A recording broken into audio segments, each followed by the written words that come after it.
And I'm back. It's been a month. Why no midweek mindset for the last month?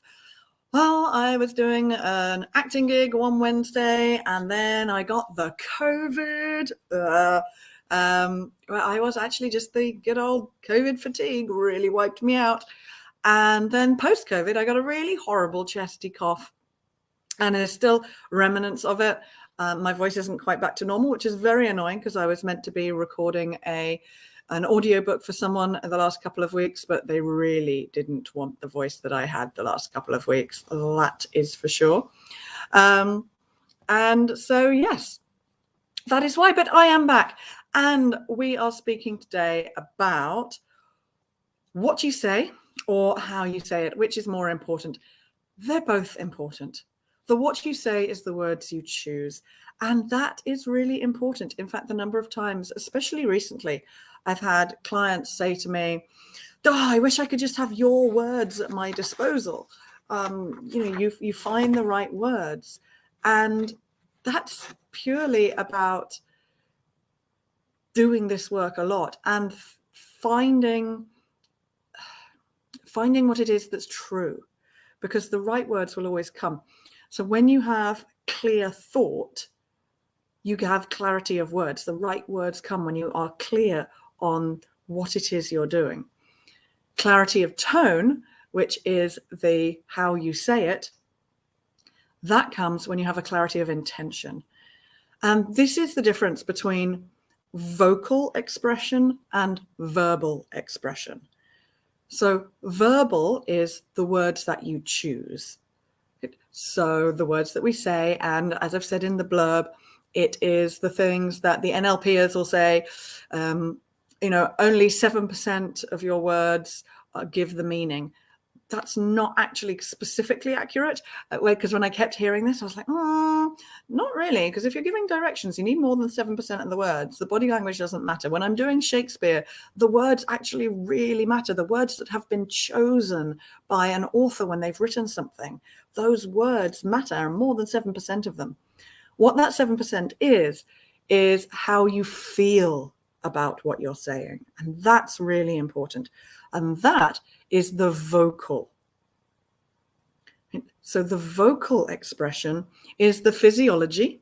So the articulation of your tongue, your teeth, your lips, your jaw, the amount of space in your mouth, and the physiology of your vocal folds. I would say the hesitation there was because I went to say vocal folds, but obviously they're more normally known as vocal cords. So the physiology is the vocal expression.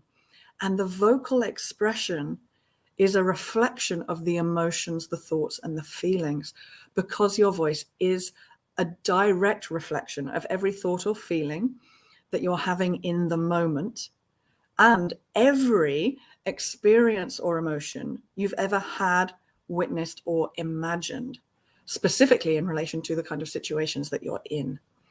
So how can you improve your vocal and verbal expression? Verbal expression can be improved by having that clarity of thought.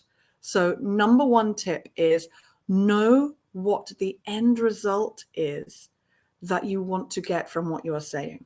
Because when you have that clarity of thought, you pick your words more carefully. The right words come to you.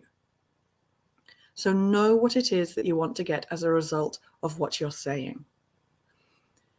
Tip number 2, and this goes for the vocal and influences the verbal, is understand how you really feel about what you're saying, about who you're saying it to, about the situation that you're saying it in.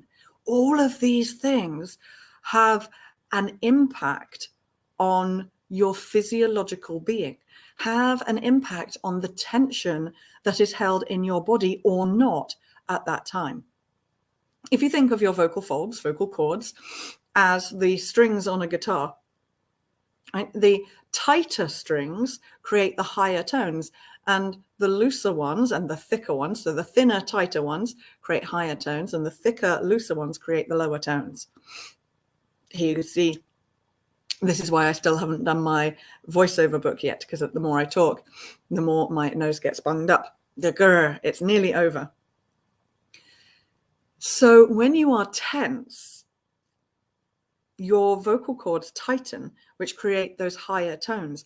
So there's just naturally, and it can be small increments, and the stress doesn't even have to be something that you know about. It's your subconscious brain is going, this feels similar to a situation in the past where things didn't go great, either for you, because you personally experienced it, or for others because you witnessed it, or because you've heard stories about things not going well and your brain's going, oh, but what if that happens to me? So a tension creeps in. And that's the tension that can then be picked up by your audience, whether you know it's there or not. So when you understand how you really feel about the situation, not the external stuff, but what's lying underneath it, then you can work with it to manage and control it using tools and techniques from any number of people who are out there, including me, who do vocal confidence and communication or public speaking and presentations work.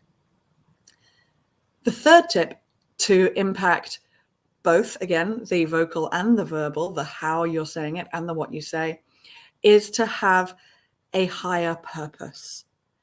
When we have a higher purpose, when we are connected to something that means more to us than our fears about what other people might think, which is the number one fear of any speaking situation, and I deal with that in other talks, and I'm sure I'll cover it again.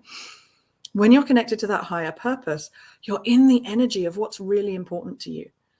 So it was 6:10 when I started doing this live, and I'm tired and I still have a little bit of the COVID fatigue, but I haven't done a midweek mindset for a month. So my higher purpose, which is to positively impact the lives of more than 100 million people by creating more confident, connected communicators, when I stepped into that, it's like, no, actually, Judith, you're just using that as an excuse. You're being lazy.